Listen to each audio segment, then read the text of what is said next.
रात के 2 बजे हैं। आप अपनी स्क्रीन को घूर रहे हैं।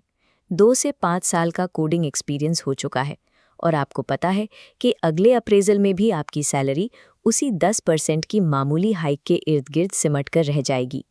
यहीं पर दिमाग में वो सबसे बड़ा सवाल आता है, क्या इसी सुरक्षित लेकिन रुकी हुई जॉब में टिके रहना चाहिए या सब कुछ दांव पर लगाकर एक MBA का रिस्क लेना चाहिए? इंटरनेट पर आपको ऐसी बहुत सी मोटिवेशनल बातें मिल जाएंगी, लेकिन आज हम सिर्फ डेटा और हकीकत की बात करेंगे। ये अर्जुन मेहता नाम के एक असली इंजीनियर की अनफिल्टर्ड केस स्टडी है। ये फैसला 2 साल की पढ़ाई, 22 लाख रुपए के निवेश और आपकी लाइफस्टाइल में आने वाले एक बड़े बदलाव का सौदा है। सबसे पहले अर्जुन के बिफोर प्रोफाइल को देखते हैं।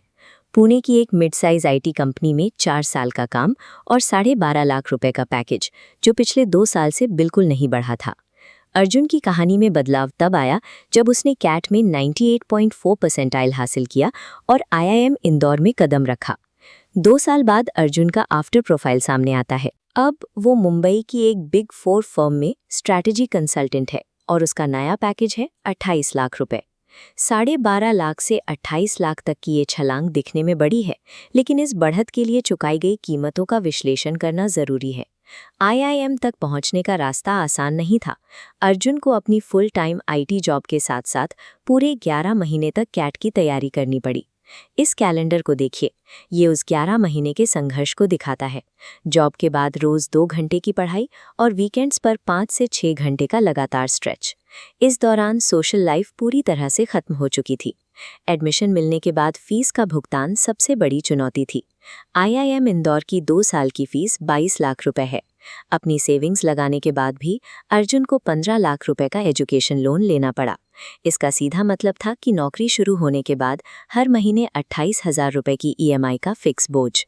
इस पूरे गणित में अपॉर्चुनिटी कॉस्ट भी जोड़नी पड़ती है। अपॉर्चुनिटी कॉस्ट का मतलब है वो पैसा जो आप कमा सकते थे, लेकिन आपने कोई और विकल्प चुना, इसलिए नहीं कमा पाए। IIM में पढ़ाई के उन 2 सालों के दौरान अर्जुन की इनकम पूरी तरह से जीरो थी और कॉलेज के अंदर की प्रतिस्पर्धा अलग स्तर की थी।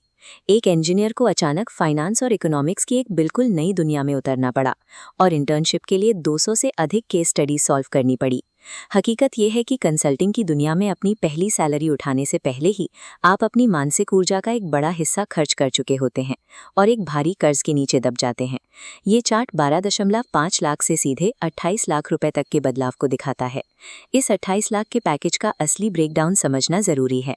इसमें 20 लाख रुपए फिक्स्ड बेस सैलरी है और बाकी 5 से 8 लाख रुपए वेरिएबल बोनस है, जो आपकी परफॉर्मेंस पर निर्भर करता है। सैलरी स्लिप पर यह बड़ा नंबर तब छोटा होने लगता है जब आप इसमें टैक्स कटौती और 28,000 रुपए की EMI को जोड़ते हैं। इस टाइमलाइन ग्राफ को देखिए। टैक्स और EMI चुकाने के बाद अर्जुन को अपनी पुरानी IT जॉब से ज़्यादा कैश इन हैंड हासिल करने में इस नई जॉब के पूरे 8 महीने लग गए। और अगर हम पूरे 15 लाख के लोन और इन्वेस्टमेंट की बात करें, तो इस पूरे कर्ज को चुकाकर असली मुनाफे में आने में उसे 3.5 साल का समय लगेगा। आर्थिक रूप से देखा जाए तो ये फैसला सही है, लेकिन इसका फायदा आपको तुरंत नहीं मिलता। इसके लिए धैर्य रखना पड़ता है। पुरानी IT दिनों में एक सुकून था। सुबह 9 से शाम 7 की नौकरी, वर्क फ्रॉम होम की सुविधा और वीकेंड्स पूरी तरह से अपने लिए फ्री होते थे। कंसल्टिंग की लाइफस्टाइल इसके बिल्कुल उलट है। यहाँ हफ्ते में 60 से 70 घंटे काम करना आम बात है। लगातार प्रेशर रहता है और हफ्ते में 2 से 3 दिन दूसरे शहरों में क्लाइंट साइट्स पर ट्रैवल करना पड़ता है। कंसल्टेंट के तौर पर पहले 6 महीने का अनुभव चुनौतीपूर्ण होता है। 48 घंटे की डेडलाइन के अंदर स्लाइड डेक बनाना और बिना घबराए कंपनी के टॉप लीडर्स CXOs को प्रेजेंटेशन देना सीखना पड़ता है। यहाँ एक बड़ा स्किल शिफ्ट भी होता है।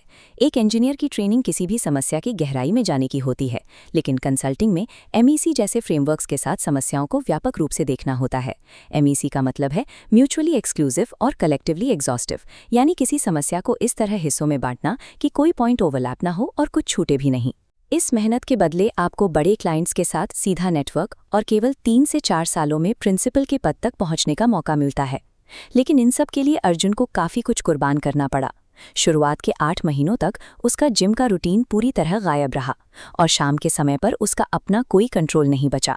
कंसल्टिंग आपको आराम और तकनीकी गहराई छोड़ने के लिए मजबूर करती है, लेकिन बदले में आपको वो अनुभव देती है जो बाकी जगह हासिल करने में 1 दशक लग सकता है।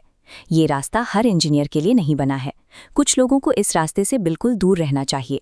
अगर आप एक डीप टेक स्पेशलिस्ट हैं जिसे मशीन लर्निंग, कोडिंग या सिस्टम आर्किटेक्चर की जटिलताओं से सच में प्यार है, तो एमबीए की दुनिया आपको निराश करेगी, क्योंकि यहाँ तकनीकी गहराई के बजाय बिजनेस स्ट्रैटेजी पर ध्यान होता है।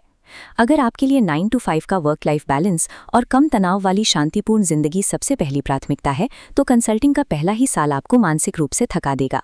और अगर आप सिर्फ दूसरों को देखकर या बिना किसी स्पष्ट लक्ष्य के एमबीए कर रहे हैं, तो ये आपकी उलझन को सुलझाने के बजाय उसे बढ़ा देगा। केवल इसलिए 15 लाख का रिस्क लेना क्योंकि आपके दोस्त ऐसा कर रहे हैं, आपके करियर और आपकी मानसिक शांति के लिए एक बड़ा खतरा साबित हो सकता है।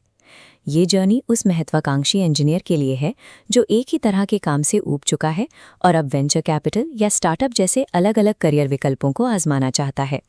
कंसल्टिंग में आप हर 6 महीने में अलग इंडस्ट्री और समस्याओं पर काम करते हैं। यही क्रॉस इंडस्ट्री एक्सपोजर और सीएक्सओज के साथ काम करने का अनुभव आपको 5 साल के अंदर कॉर्पोरेट स्ट्रैटेजी या स्टार्टअप लीडरशिप जैसे रोल्स के काबिल बनाता है। 2 साल का गैप और 15 लाख का लोन होने के बावजूद 3.5 साल के भीतर अपने पूरे निवेश की रिकवरी कर लेना इसे एक ठोस आर्थिक फैसला बनाता है। अर्जुन ने अपने अनुभव को इन शब्दों में समेटा, ये क्रोध का दर्द कोई मजबूरी नहीं है, ये एक उद्देश्य के लिए किया गया प्रयास है। इंजीनियरिंग की डिग्री आपको बेसिक सिखाती है, लेकिन एमबीए की ये कठिन जर्नी आपको बिजनेस की असली दुनिया के लिए तराशती है। शर्त सिर्फ इतनी है कि आप इसकी कीमत